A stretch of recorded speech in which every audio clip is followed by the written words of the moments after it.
Joining me now on the Knicks Film School podcast. He is, let's see, if Fuddy is the John Goodman of the Knicks Film School podcast, I mean, this next person has to be, I guess, the Tom Hanks. Maybe he's Mr. Baldwin. I'm trying to think what musicians have been. That's really the appropriate. Why don't I just introduce him? I know him as Rich. You know him as Out of Sight. Just dropped his 5th studio album. We're going to talk about that, the Knicks, everything. Rich, what's a musical performer that's been on SNL a ton? I'm trying to think.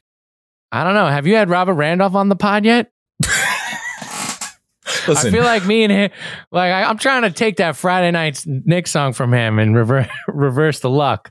Although it was better this past year. Robert Randolph would not be the Robert Randolph of this podcast if he came. Do you want to be the Robert Randolph? Robert Randolph is dropping trade bombs on his Twitter. But that's okay. The only way that you know for a fact that a trade or a signing or a draft pick is not happening.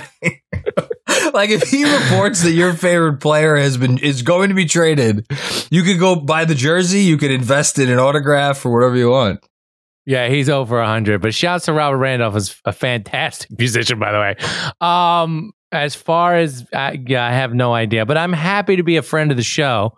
And it's fantastic watching you guys continue to grow as a publication. The congrats on the Patreon. I subscribe to the newsletter. You guys are putting out content constantly. You are the creme de la creme of all Knicks news. Shouts to you guys. Oh, listen. And I see that Vork is leaving the Athletic. I would be surprised if they don't come after J-Mac. Listen, okay. On the Knicks Daily Beat. He's not even leaving the Athletic. He's just leaving the Knicks beat. Yeah. Somebody's got to do the Knicks beat for the Athletic. I paid $60. Somebody better be writing some articles. What would you do? What would you do if they're like, welcome to your newest Knicks beat reporter for the Athletic, Frank Isola? How would you feel about that? Frank is happy being a national reporter. I think he likes it. He loves trolling Knicks fans too. So yeah. No, I don't know. Next Athletic Knicks beat reporter, Robert Randolph. I'd love to read his analysis of the Knicks. That would be spectacular. Woo! He's got the Jim Dolan plug. All right, anyways, thank you for having me, though. Dude, you guys have been killing it, for real, though. Oh, thank you. Speaking of killing it, listen, we're going to talk about the Knicks in a little bit. Yeah. I got to start with you. I said it before. I had to confirm with you because I'm like, no, this can't be his 5th. But it's your fifth album. Studio album. 5 studio albums in the last decade. Is that? Wow. It feels like a lot, right? I think it's about standard. I think, it's very easy to not put out 5 albums because, it's a crazy industry. So I feel very lucky that I've made a career and put out 5 albums in 10 years. And I've put out a lot of music.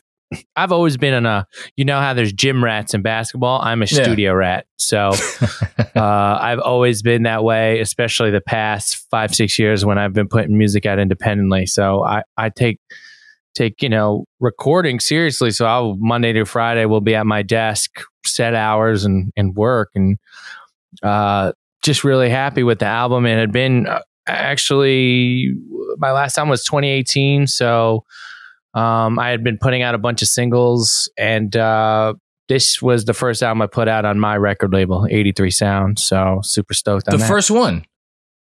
Yeah. So I put out like a bunch of singles the past few years on 83 Sound. I did like a little EP, but I hadn't put out a full length album. Now, albums these days is it's the format. It's not a dying format because great artists put out great albums. Sure. I've always been a bit more singles driven. I'll just kind of ride, put out songs and ride the wave and see what happens with any song. You just never can predict. But it's nice to put out a full body of work. And so No, it's interesting, like how that is, that like you're cool putting you would put out like small stuff on your own things, but like for an album you would do through a different, like, is the business. I wouldn't have to get too much into this, but is this is this a tougher business to navigate than it appears to be, or because I just don't know much about it?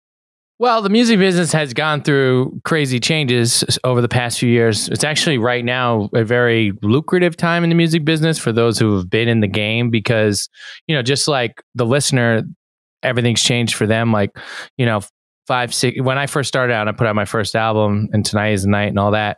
It was all about selling your stuff on iTunes, right? And then it transitioned and went to streaming, and now streaming is the main, you know, way that people digest music and listen to music. So streaming has really changed the game, just in terms of the bigger players, for sure. It also has definitely allowed independent artists to do different things. So what does that mean for you, that now everything has to be? Well, for me, my business really has turned into, I just put out my style of music, and then we work closely with a lot of brands, TV, film, and I do a lot of music licensing. And so, you know, I don't make music for licensing. I make music and hope it gets licensed. And, you know, like we just did, had the intro to the Stanley Cup Finals, which was really fun. Congratulations, by the way. Thank you. Yeah, kind of a big deal. Just listen, I like how you just slip it in there. It's kind of a big deal. Awesome. It's awesome. I always love working with the sports leagues. You know, a few years ago, we did the NBA playoffs. Sure. Which was probably one of the highlights of my career, for sure. That was amazing. So, and we worked with Monday Night Football the last year. So I love working with the sports leagues, because, you know, we're all just huge sports diehards here. So anytime we can do that is really fun. And yeah, now I have a label that I do with my producer, Cook Classics. It's called 83 Sound, and we're putting out artists too. And we're just trying to help them, you know, navigate through the world. And our artist Chelsea Perkins just had the trailer for this show on Netflix called Never Have I Ever, which is just a massive show. So it's been a really huge. Yeah, it's my favorite show on Netflix. I'm only so don't say anything. I'm only an episode and a half in, because things have been a little busy over here for season 2. Obviously, great. Season 1's honestly one of the funniest single seasons of television I can remember watching as an adult. Yeah, so our artist was the trailer for season 2, and that's awesome. That's great. The amount of engagement was just fantastic. I mean, I'll be honest, I wasn't familiar with the show, so I was just like, "Holy!" I hope you've watched it now. Massive, yeah, and it was #1 on Netflix all weekend. So, just so you know, just hustling, man. But it's a good time in the business as long as the world isn't shut down. So, fingers crossed. Well, I mean, you know, so I'm out here on Long Island for the time being. Like, you know, I wouldn't even go over to the preserve during the whole pandemic. I would just, when I would do my running, I would just like run up like the block, because I knew there would be like no people like near me, because obviously we were all like freaked out for the better part of a year. And what do you call it? All-time fave, man, over the last couple months was just I was in automatic. I'm not even talking about like every other run, like every run I went on. And you reminded me of that. Dude, you reminded me of that when you talk about like how all the sports leagues go and dig your stuff, because I'm really not going to try to sound like an old man, but I'm going to sound like an old man anyway. Like music today, the music that gets made nowadays is not like, when I hear most music, I don't think like, okay, that's something that's going to get me pumped up. It's going to get me excited. It's going to get me happy. It's all the things, all the feelings like that. That's what I want. It's like what I want when I run. It's if I go to the gym, if I go out to the club, and when I'm watching, like about to watch a big game, that's the type of thing I want. Yeah. And you know, I think the trend in the industry musically over the past few years was definitely a bit more low key. I don't want to say sad, but you know, can say it. I think it's fucking sad. Sorry, but you know, even like 5-6 years ago when I started putting out music independently, I came out with The Wildlife, and it just did really well. And you know, I'm the guy in my first single. I said, if I got one chance, motherfucker, I'm gonna make y'all dance. So for me, it was just like, it wasn't necessarily cool, but I was just like, you know, I'm just a fun loving person. So this is just the music I like to make. So I think I've low key built those, a functioning brand of fun music. You know what I mean? Yeah, and so I love doing it. And the album is chock full of just, like uplifting or just like fun loving songs that like you can play loud and just kind of let loose. And so I pride myself on that. And I don't think it's corny. It's a very fine line. But corny is inauthentic to me, at least. Yeah, I think so too. Yeah, for sure. Well, that's the thing. I mean, I came up rapping in New York City, so like I know, you know what I mean. Like, so I pride myself as a songwriter, but like I came up open mics in New York City, in Manhattan, in Brooklyn for years, like and earned my way through. You know what I mean? And so I got some cred. I'm not acting like, but you know what I mean? Like, no, I paid my dues. Can I ask you, because is there like a confidence that you have that you don't have to worry? Not worry that's the wrong way, but like, based on that history that in your heart you're authentic. And that nobody can legitimately question that. So if you're going to put out like a dance record, like, fuck it, I'm going to put out a fucking dance record because that's what I want to do. Do you get what I'm saying? 100%. I think it's, you just got to be true to what you love. For me, like, I listen to fun music. Like, I like funky music. I like soul music. I like funk. You know what I mean? I like, like classic R&B that like feels good. So for me to make that style of music is very much just, very real to me. So I think that's what it comes down to. You know what I mean? Just trying to make stuff that you love. So every song on this album, I was bumping loud, like, damn, I love this. You know what I mean? At one point. So I'm happy to share it. I have to just tell you very quickly. So I think I've told you this before, that I was in many past lives ago a DJ, wow. I was really more of an MC. I didn't. All my spinning was done through like the CD player, where you weren't actually spinning a real record, but you could still CDJs. Yeah, basically. Sure. My DJ name was DJ Johnny Jams. And Jams. And there are still people to this day that if they see me in those streets of New York, they'll be like, yo, Jams, what's up? Because that's the only thing they ever knew me as. And then when I saw the cover art for your album, I'm like, this I was like, what are the odds? Amazing. Well, I knew. That's why I named it Jams. Because one night on Staten Island many moons ago, there was a DJ who just played every record I loved. His name was Jams. I remembered him. That's tight. Yeah, and honestly, I had this title for like the better part of a year, and then it just was a weird time, so it kind of like metamorphosized. But I just like the music kept changing and working on more and more stuff, whatever. But I just kept the title. I was like, I like this title because it just felt like it was a very apt way to describe the music. It's just jams. Like, it's just something fun and colorful, and that's why I wanted the cover to be like super colorful too. Yeah. So it's because it's like, if the music feels very colorful to me. One more thing on the album before we talk some basketball, which is that obviously this past year and almost a year and a half now, it's never ending, has been not the most fun. Like, do you feel like this is not more meaningful or more needed, but do you just feel good about like, okay, it feels like we're maybe not coming out of it, but like, I don't know, I feel like we need stuff like this more even so than before. Did you think about that throughout the process at all? 100%. I mean, for me, I needed it. You know what I mean? Like, when I was making this music, I think every song on this album I made here at my desk. We bought a house last year, set up the studio. We bought it during COVID. And set up the studio, and then I would do a Zoom session with my homie Shaban, and we would jam. And we had like, there's like a way to do it now where like I can hear the music that's in his interface, and like just all digital, and I'm just writing and singing in my voice memo. Then I would take it into my studio and make the demo, and then me and Cook, my producer, would work on it, and we did it all digital.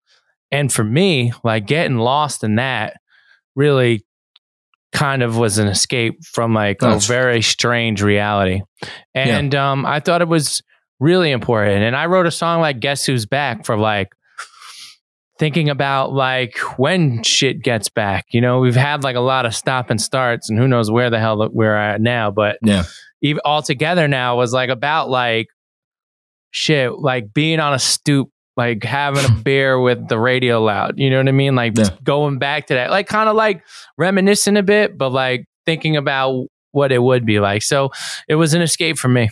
You know what I mean? And I feel so incredibly just lucky that I was able to work and be able to do that. You know what I mean? Because I know how hard it was for just so many people. So I just felt really, really blessed to be working. So I just worked my ass off and tried to make something great. You know what I mean? Because that's all I know how to do, really. No, I make songs, baby. I feel you because like kind of that was...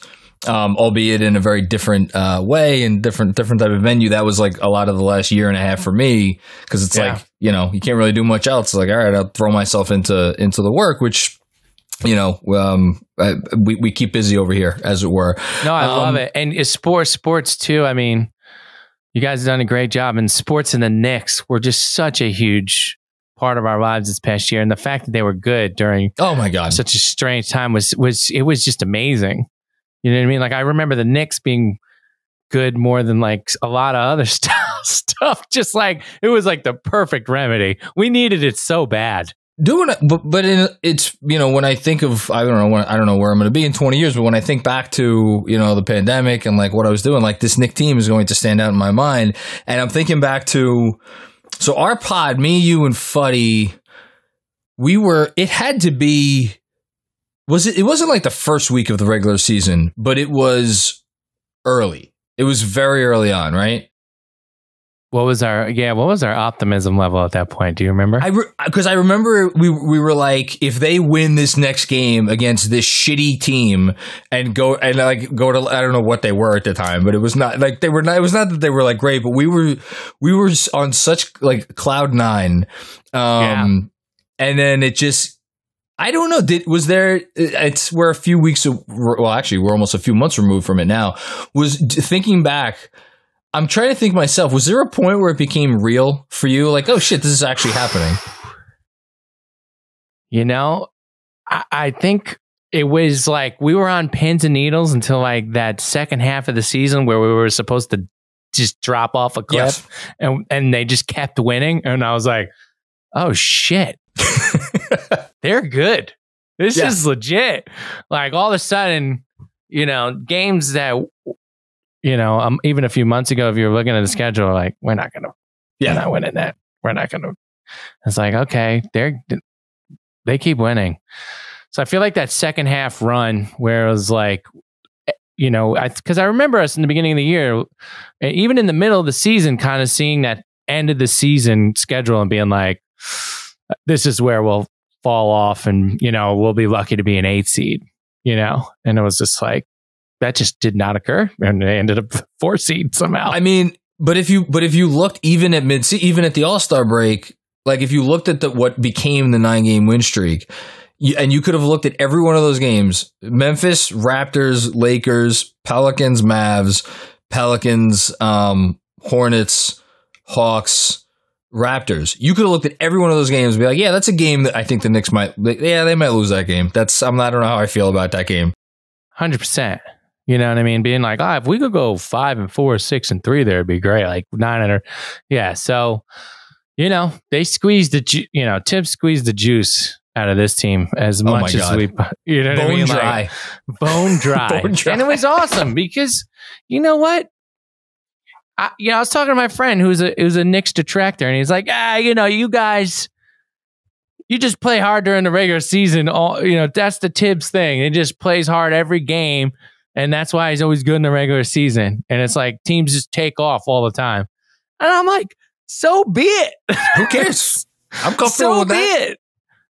You know what I mean? Fuck it. Give me the dub. I'll take the dub every time. So we'll see. It's a very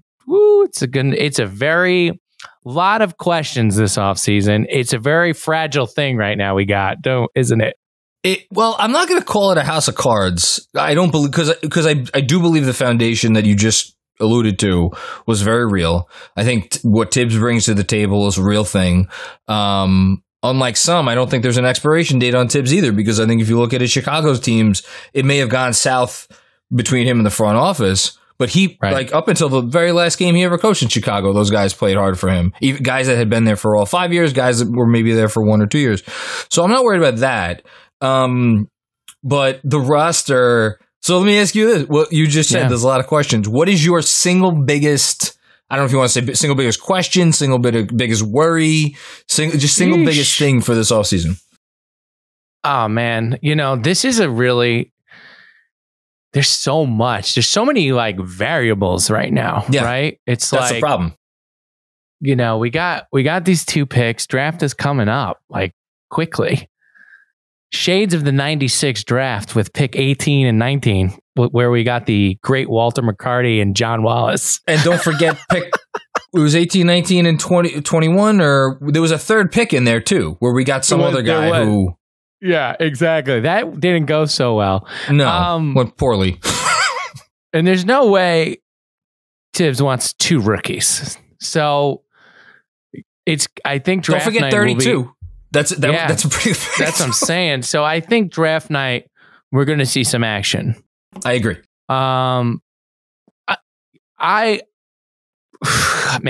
it's very interesting to see how everybody kind of values their players. Yes. Like, for example, the day the Dame Lillard rumors started popping up last week, I go to the basketball court and I ask my good buddy Marty, who Dave plays with too. He's a Blazers fan from Portland. Oh, okay. Who would you trade Dame? I ain't trading Dame for nobody. Would you just, you know what I'm saying? It's like, yeah, no, like the Knicks, what if we did this? No way. I'm like, all right, what about the Celtics? If the Celtics offered Jaylen Brown, would you take it? Hell no. I don't want none of that. We're trading CJ. We ain't trading Dame. Okay, cool. Then I had to text my friend who's a Celtics fan. I was like, yo, let me ask you something. Would you trade Jaylen Brown for Dame Lillard? Hell no! Exclamation point. And I'm like, here I am as a Knicks fan. I don't know if I want to trade RJ Barrett for Dame Lillard. And it's like, I don't fucking know. Dame, KOC just came out with a great piece today about Dame. So I would say our odds are incredibly slim that we're in the mix on that. So that's not going to happen, right? We're not. It's not really. I meant to put something in the newsletter about this today, and I quite frankly forgot because I didn't finish it until almost midnight last night. But let me just say that I agree with you that I do not think Damian Lillard is going to be on the Knicks next year. Yeah, I don't see it. So, all right. So we need a score. We need some playmakers. So the next thing is, and you've talked about it ad nauseum, is Colin Sexton's another guy that's been brought up a lot. Do you want a sext? Are you a sexter? Only I at look night? at it like this. I hear what you. I just was listening to your pod, and I feel like you're kind of anti-sex. I'm not. Again, I am not a sexter by nature, but again, that Jeremy Cohen, he's very convincing. He made great points, and I'll say this: it's. I look at it too, like, okay, if you traded Obi 19 and Knox, none of those assets will ever be as good as an asset as Sexton. So you're incredible. Like, if you ever Probably really not. wanted to move Sexton, like, you know what I mean? If you ever was trying to like get a bigger fish, like, you could put Sexton in the middle of a bigger deal, maybe, where those 3 guys and those 3 assets. Like, I love Obi, and I think he played really, really well in the playoffs. I think obviously you kind of saw what it could turn into, but he's behind a second-team All-NBA player, and that's going to be a real challenge. So I don't know. I'm not opposed to it, but they need some scoring, and they're going to have to figure out. They're going to have to figure out, who they want to bring back. All these guys played so well. None of them are coming back on the cheap. I mean, you probably can get Burks for another 1-year deal. I feel like, but they're in a decent situation because they had Burks and Bullock, who, this is probably a shiesty way to do business, but it's like, hey, we got one contract. I don't care. We'll give it to one of you. You know, it's like, this is the number that we're going to pay. Because, like, I think there's arguments for both guys. Personally, I'd rather bring back Bullock, but I think he's going to cost a little bit more. Yeah, I agree. But I agree with you. Burks could probably more easily be had. And then there's Nerlens Noel, and Mitch. I don't know if you saw Nerlens did an interview today with Michael Scott of Hoopsite. He had a lot of nice things to say about his time with the Knicks, but it was definitely of a tenor of like reflecting back on something that is in the past. He seems like a guy who's going to be playing elsewhere next year. Frankly, he deserves a nice little contract. He came off a 1-year deal, and I think he played himself into a reasonable deal. Now, are the Knicks going to give it to him? I don't know. Is he perfect? You know what I mean? Like, you kind of got to see, like, with these tall rim running guys, like, they're great in stretches, but kind of replaceable. Mitch was replaceable. They're very, listen, let's just call it like it is. They're replaceable. You know, and it's like Nerlens had his flaws. I mean, he was overpowered by strong rebounders, didn't have great hands, and in the Hawks series just got eaten alive. But you know what I mean? Like, we needed the lob threat more. Mitch might have been more handy. So I don't know. So there's a lot of roster questions. My number one thing is to definitely we need some sort of point guard help. Obviously, I don't think Quickley will be ready for that, and that's fine. I'm not opposed to a 2-year $50 million Kyle Lowry contract, and I know most people are probably like, "That's crazy." I don't think it's crazy. You know, it's like, you got the assets. Yeah. I'm more of the ilk of, like, try and keep the space and the assets, because the shoe hasn't necessarily dropped yet for you to use them. That's like, yes. You know what I mean? Would Damon Randall and a bare cupboard do anything for us anyway? But that's the thing, is they know they're not there yet. I think they know they're not there yet. Like, 1 to 10, how concerned are you? Like, I don't want to say concerned, but, like, do you really think Randall can play that well again? I think. Yeah, go ahead, please. How do I answer this question judiciously? I think what Randall showed last year is real. I think he is a very, very good player. I think the momentum of the season was such that I don't know that that's ever going to be replicated in quite that way. Right. And I think his future ideally lies being, what I'm really excited to see is being the second best player on a team. And I think where I'm different than some other folks is I think he can be a very good number 2. I think that dude wants to win. I think he showed me more, as much as what he did off the court this year. I think he showed us a lot of the fact, like, who he is, what his priorities are, what he really cares about.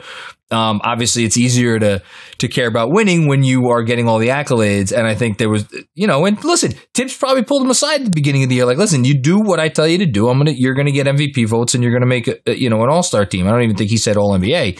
That would have been even far-fetched. But I think if he maintains that mentality and that work ethic, which I have no reason to believe he won't. Right. Yeah, I'm excited to see what he could do. Sure. Yeah, I just, it's he was just a whole nother level. I'm just curious to see the shooting is what really differentiated everything. So it's just going to be interesting. And I think the Atlanta series really scared the shit out of me personally, because I was like, I know he's not that, and I understand his performance was not solely on him, right? It's just the game changes, and the warts started to show on the team. And in Atlanta was way better than we gave him credit for. Yes, they were. They made a deep run, but it's it'll be interesting to see. But like, you know, Dame and Randall, if you had to go and do it, give them everything. There's no way in God's, and I know I'm jumping around a lot, sorry, but I know there's no way in God's green earth the Blazers would ever do a deal without RJ. So it's just, I've heard the crazy, like, we'll just give them Mitch and Quickly and Obi and 17 Frank first signing rounders. trade. Don't forget the Frank signing trade. It's like, yeah, no. Mitch Robinson is not going to be the best player you're giving them. No. And honestly, the Blazers historically have just never been a tear it down kind of team. Not in a long time. I think they would want to just go and get somebody like Ben. You know what I mean? And try and compete, stick around. Or you try to have your cake and eat it too. Like if I was them, I'd try to get a decent player, but also get a draft pick from a team that historically has maybe not been the best of franchises. Like to me, if I'm the Blazers, I don't want like a bunch of future picks from Philly. And honestly, if Dame's coming to the Knicks, which again, I don't think that's going to happen, but if he was coming here, I'm not sure that I would totally value like all the picks, you know, future picks from the Knicks as well. I think the Brooklyn situation with Harden's a little different because those guys are all pretty old, you know, but I don't know what the perfect trade is for them. Yeah, me neither. And, you know, who knows? Maybe they just try and appease Dame by going and getting another piece. Maybe moving who's CJ. That piece? Where are they getting it from? What are they giving up? Like, that's the thing. You know, I don't know. Yeah, I mean, it looks like the most logical trade is, as Kevin O'Connor said today, is, you know, between the Sixers and the Blazers. You know, it seems the most logical. We'll see how that goes. But swinging it back on the Knicks, I mean, you know, if you got a guy like Lowry who played well last year, you have Quickly, so you don't have to play him 35. You bring back D Rose if you can. It's a culture guy. You hold on to the assets. Maybe you move up in the draft. You take 19 and 21 and go up to 13 or something, whatever. You know what I mean? So you don't have to bog down with a bunch of rookies for Tibbs. I don't know. I don't know, bro. I don't fucking know. No, but what you're vocalizing is the issue of this offseason, and it was to a certain extent the same issue of last offseason. The only difference was last offseason, not that there were no expectations, but I think the sit back and do nothing was a fine decision because, you know, they took on a little bit of salary for, you know, future second round picks and whatever else. They moved around a little bit in the draft. Like they had young players. It's like, okay, it's all right if you punt on this season. That's totally fine. And we all expected them to effectively punt on this season and win. I don't know how many games we thought they would win, 25, 27, 30, you know, whatever it was. Not how many they won. But now it's a little bit different because, and this is what I keep getting caught up in, and I'm curious what you think, because we could sit here and say, you know, last year happened ahead of schedule. We're not there yet. We still need to be patient, all that stuff. And I think they should do all that. But it's a lot easier to say that and then turn around and be like, okay, I'm cool with another offseason where it's like there's nothing huge and that happens. I just wonder about the internal pressure they feel to just keep the momentum going. That's what 100%. That's what it is to me. You know what I mean? And for sure. I mean, and it's interesting because it's like it's two ways it can go when you decide to like kind of fill the roster with 1 year guys. And we saw 2 years ago with totally flopped and it was awful. And, you know, I mean, we all loved Bobby Portis, but, you know, it was just like, okay, fuck that. And then this year, you know, with great coaching and it just worked and these guys were hungry and they brought in the right guys. And now you're kind of back. The main thing is you're kind of back to square one, right? It's like, you're not going to be able to, you know what I mean?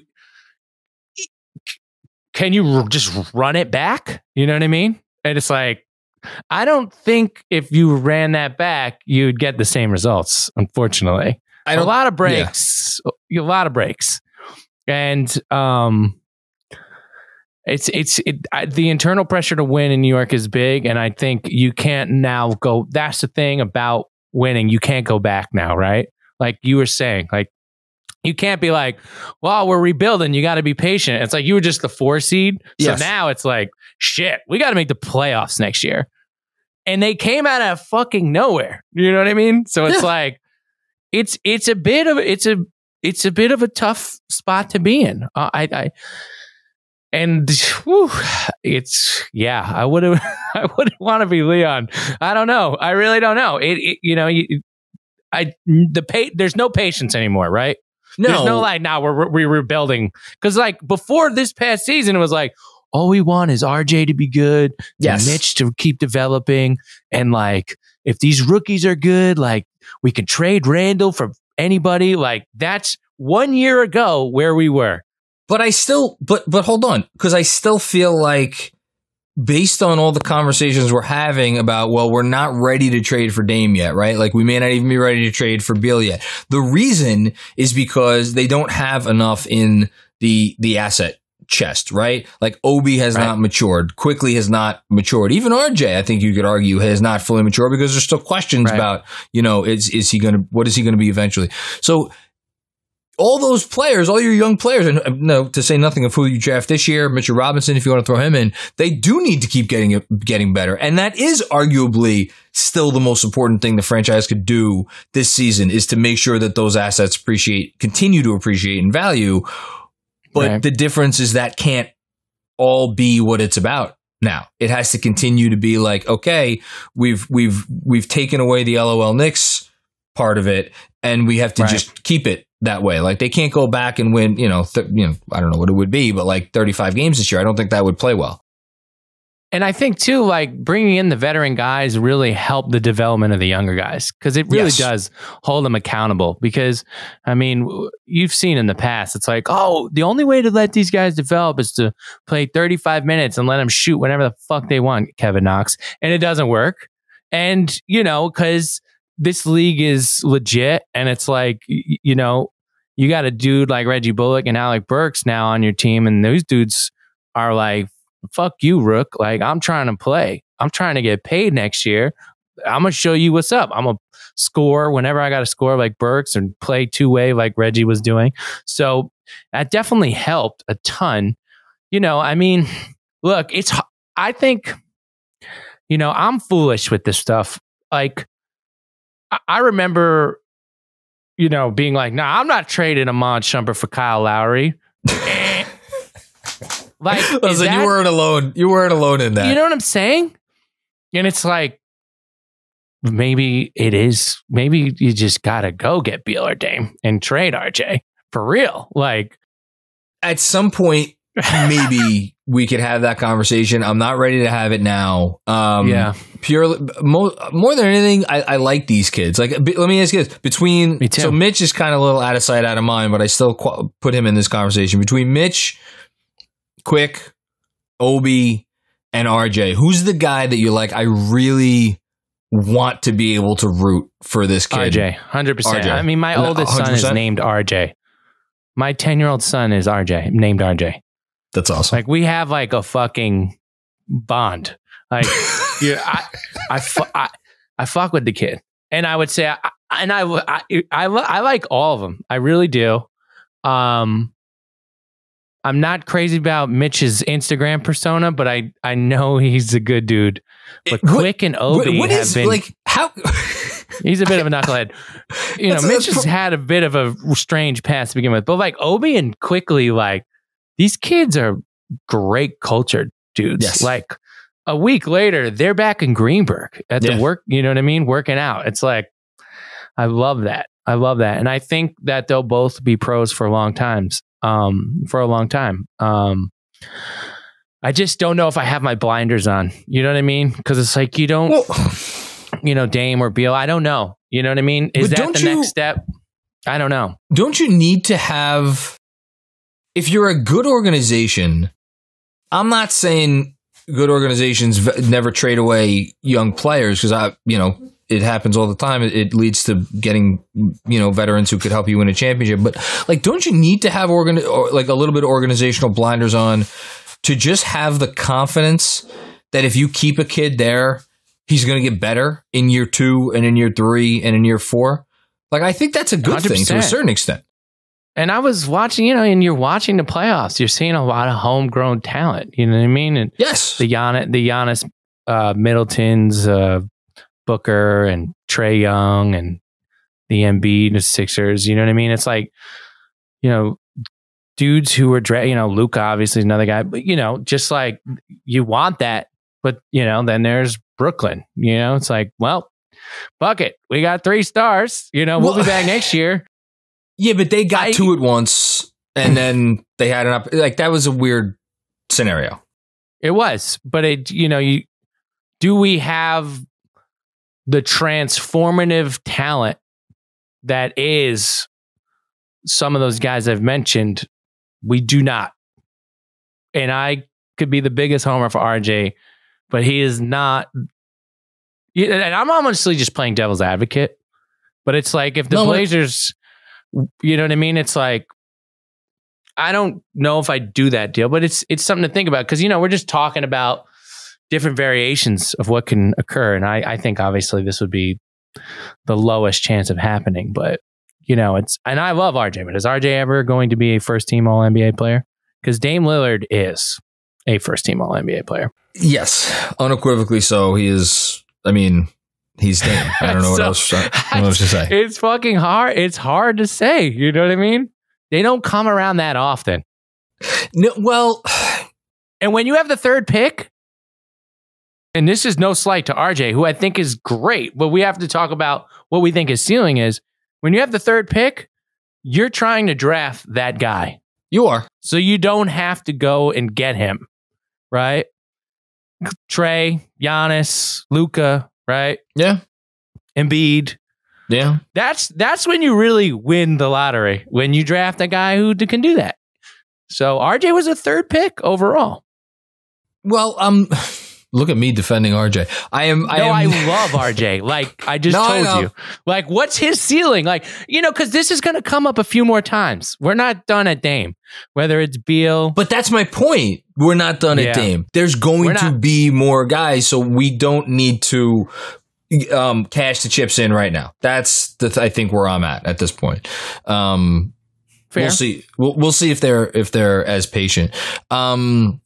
Is there one player that's not currently on the Knicks that you would like to see play for the Knicks next season, whether it be someone from the draft, a free agent, a trade candidate? You mentioned Lowry already, so maybe someone other than Lowry. I like Lowry. I think he's a good stopgap guy, and I don't know if he's interested in coming here. And he might be more championship oriented, but maybe. If you could hold on to you kind of overpay him and keep your cap flexibility and have him come in and just be such a huge upgrade at a position that was, a bit of trouble. A bit of trouble. A bit of trouble. I mean, we played Elfrid Payton, who probably won't be in the league next year. So I think he will get signed to play somewhere. Can't believe we even had to talk about him on this pod. I was just narrowly attempting to avoid him. As far as your question, draft wise, I like the kid from Connecticut. He's jumped up a ton.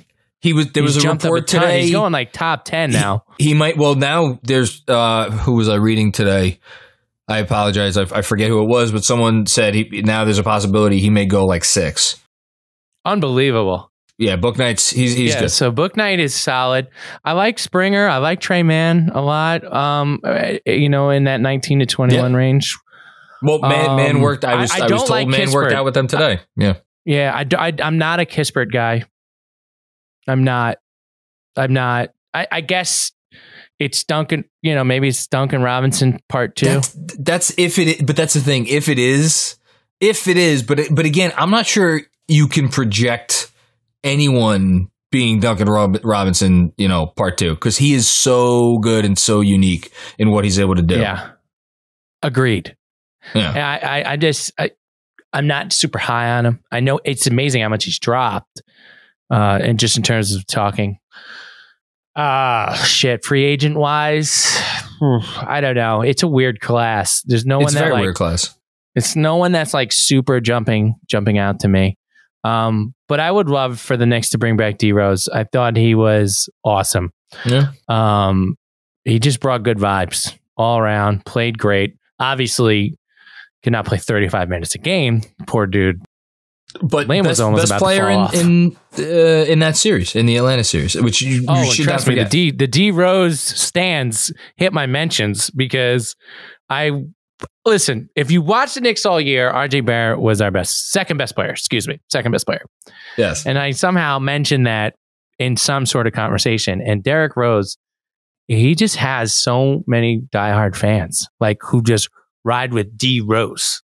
It's uncanny how many people still ride with him from the Chicago MVP days. It's tight. I was like, yo, it's love. Like I respect how much you rock with D Rose. And as we watched him this year, because the last Knicks run was like, oof, this not so great. I totally got it. I was like, I totally get it. He's a very likable guy. So I'd love to bring him back. And we're gonna have to figure out the center situation because Mitch has not been healthy. I'd love to bring back Noel, but I don't know, man. So it's gonna be interesting. Maybe a little Rashawn Holmes vibe or what? A little bit too more.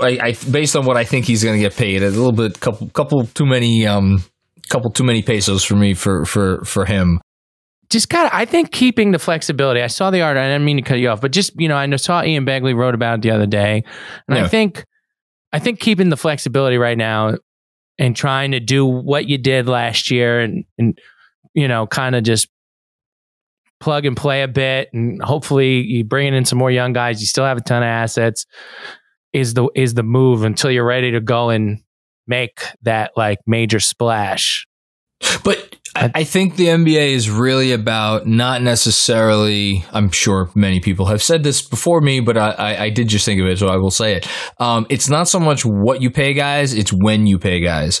Which is to say, like the Suns right now, they will happily give DeAndre Ayton a max contract because they have, Paul is a little bit on the older side, but putting that aside, they have all their pieces in place. So they don't have to worry necessarily too much about paying 25% of their cap to a guy who is, like, don't get me wrong, obviously he's a very good center. He 20 and to start the finals, I guess, and has had some other great games in the playoffs, but he's still like, he's 16 points a game. He doesn't play make. He doesn't shoot threes. He's like, right. But you could do that if you're them and you're in this position. If you're the Knicks and you got Mitchell Robinson here and you're sitting and you're watching the playoffs and you're like, okay, the Bucks don't really need to play a center. Granted, they have Giannis, but again, the point is that like they're putting Giannis at center. They can do that. Clippers didn't need to play a center. Capella Capella killed us. He got played off the floor a little bit in the Eastern Conference Finals. There are other examples of this throughout the league. Like I just people talking about you got to make Mitch restricted so you got to lock him up. I'm like, I'm not. I don't know about that. I'm not sure. Yeah, I agree with that. I 100% agree with that. Yeah, I feel like the finals really shifted when they decided to play Giannis at the 5 and kind of limit Brook Lopez a bit because they were just killing Brook on those screens. Yeah. And I agree with that. I would have loved to see more Randall at the 5 last year. Well, maybe playing. Yeah. I wonder next. You're asking me what I want to see next season. I want to see a little Randall Obi together. Just give me 5 minutes a game. Yeah, I think that'd be good. I think it's necessary. And, it's obviously a lot depends on if, Obi can keep improving as a shooter, but I'd love to just see Obi, roll to the rim a bit more and just show those bunnies. You know what I mean? he's just so silly athletic. It's just exciting. Yeah. I don't know. It's interesting. They drafted him last year, lottery pick, and then to just flip him. It's not ideal. I don't want them to do it. I really don't. It's never a great reflection of a front office to go and flip your lottery pick right away. But we'll see. We will see. Colin Sexton, I joked with Dave today about he reminds me a bit of when at least I did back in the day when we really wanted Jamal Crawford. And it was like, I just need a guy who could score. Get me a guy. This dude could play the 1. He could play the 2. He could score, but he's just coming. the Cavs were just so bad, just like those Bulls teams were. Just no culture. Green light, go. Kevin Love sulking. Oof. But that goes both ways, though. I'm not a big Sexton guy, but I know he's okay. I liked him at Bama. I don't know. To me, that goes both ways. Is he's a part of the reason the Cavs are terrible, or is he a victim of the Cavs being terrible? It's probably somewhere in between. I mean, if he was really that great, they would not be trying to get rid of him. They would figure it out. Yeah. That's the facts, Jack. It's a fact. But people don't want to see that. They just look at the stats and be like, oh, he scored 25 a game. Bro, first off, how many Cavs games y'all watched last year? I watched the 4 of the times they played the Knicks. I wasn't watching the Cavs, and I got an NBA ticket. Three times, actually. Yeah, I wasn't watching the damn Cavs. Fuck, they're terrible. I watch a little bit of the Cavs. They're not good. You didn't miss much. Yeah, I don't know. I'm the more we talk, and we'll see what ends up happening. I feel like this will be the off season of resisting temptation. For the Knicks, just there will be opportunities, but just be smart about the ones you take. Don't make any moves that you do not absolutely need to. And then the hardest part in the NBA is knowing when is that opportunity that's too good to pass up. Like when you have to know, and who knows, maybe it is Sexton. Maybe it involves trading away Obi. I don't know. Sure. Because there's always a move, right? There's always a move when you look back on with successful organizations when they turn the corner, like, man, they were really smart. How did they get by him so low? And you point to whoever it is. Maybe Sexton's that guy for us. I don't know. Totally. And I would say at least there is a greater chance with this front office for that to occur than we've had in the past. Yes. And, as an optimistic Knicks fan, we've had a lot of blind faith and a lot of really stupid people.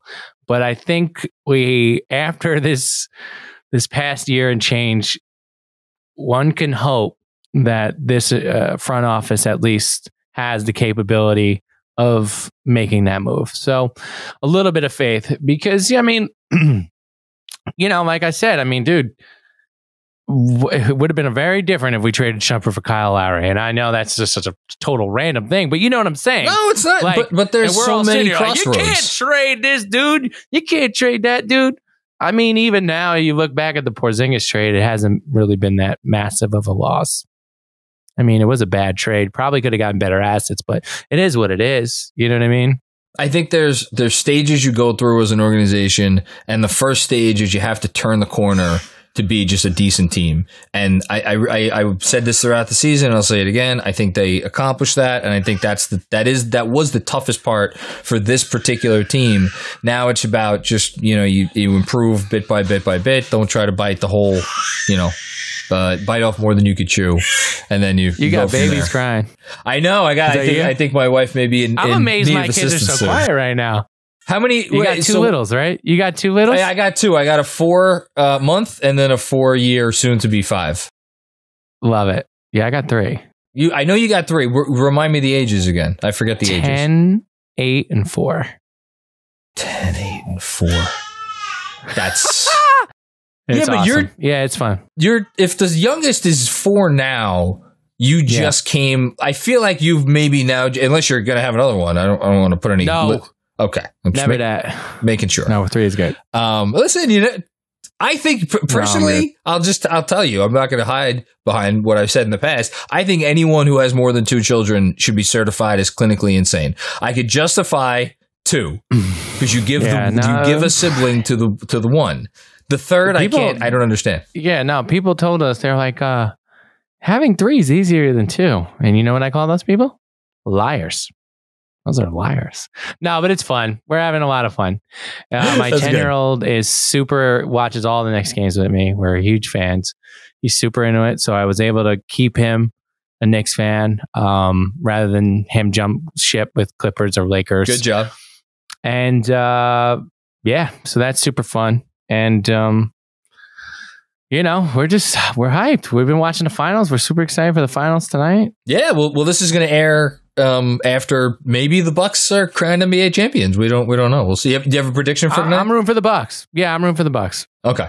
I am a Giannis fan. I dig Giannis. I like Giannis. I dig his vibe. His story's great. It is a great story, and he seems like a good dude. Like a genuinely good guy. Which is cool. All right. Well, listen, I don't know for sure if I'm going to have you on before the season. So give me sure. Give me a little prediction here.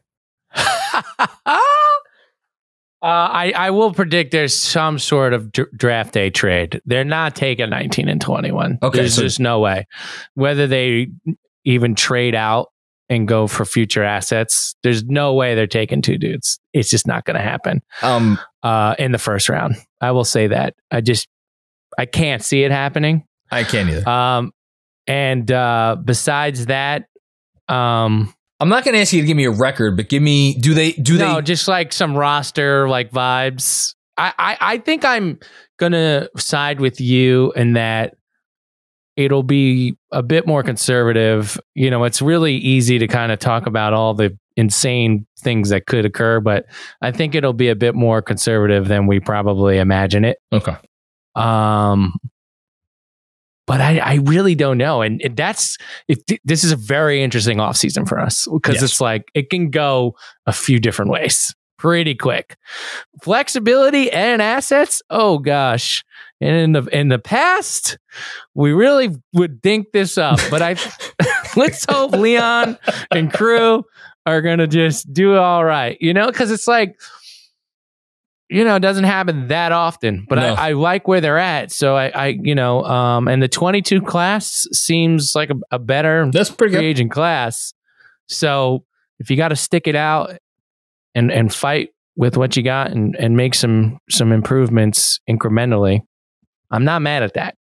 Because you got to think too. I mean, you know, look, we can end on this, but Philly's going to be good next year. Yep. They're going to have Embiid. They're probably going to trade Ben Simmons for somebody very good. Yes. Boston's going to be good. They got Tatum and Jaylen Brown. Yep. Right? Brooklyn, if they're healthy, which is a big F at this point because it's kind of been a bit weird with those guys, they're going to be legit. And Milwaukee might win the chip tonight. So you don't have to be in a huge rush. You know what I mean? And Atlanta made the conference finals. I was about to say you didn't even mention Atlanta. You didn't mention Miami. And there, you know who knows? Maybe there's another team that. So it's like up. It's fun. Let's be good. I loved being good, but like, you know, you're not winning the chip next year. Let's just call it like it is. Listen, that's fine. I'm okay with that. I mean, if it happens, I would go crazy. I would go crazy. I would cry. I would cry. How much would you cry? We'd cry. I would cry like a baby. I'd cry. I genuinely don't know. Gosh, I don't know. I don't know what my actual. It's all bottled up. If it happens in our lifetime, it's gonna like a fucking sieve just all come out, dude. It's gonna be. I just hope I'm still like cognitively functioning, and you know, I know what I'm watching. I was like those 90-year-old Cubs fans. I mean, they were like, you know what I mean? We'll be like that. Oh man, Rich, can you? All right, plug. You want me to plug? Yeah, I need a plug. Yeah. So, new album. It's called Jams. It's out now. Anywhere you stream music, go check it out. Got a video coming out next week. I'll be dropping it on socials. I also have a podcast around the album. It's called That's My Jam. It's where the guest picks a favorite album of theirs and we'll listen beforehand and then discuss it. It's more like a music nostalgia kind of podcast. Dave actually was a guest. I'm doing 8 episodes of that. We're 3 in. So, yeah, check them out and shouts to Knicks Film School, man. You guys are doing great work. I'm a big fan. I'm happy to be a friend of the show.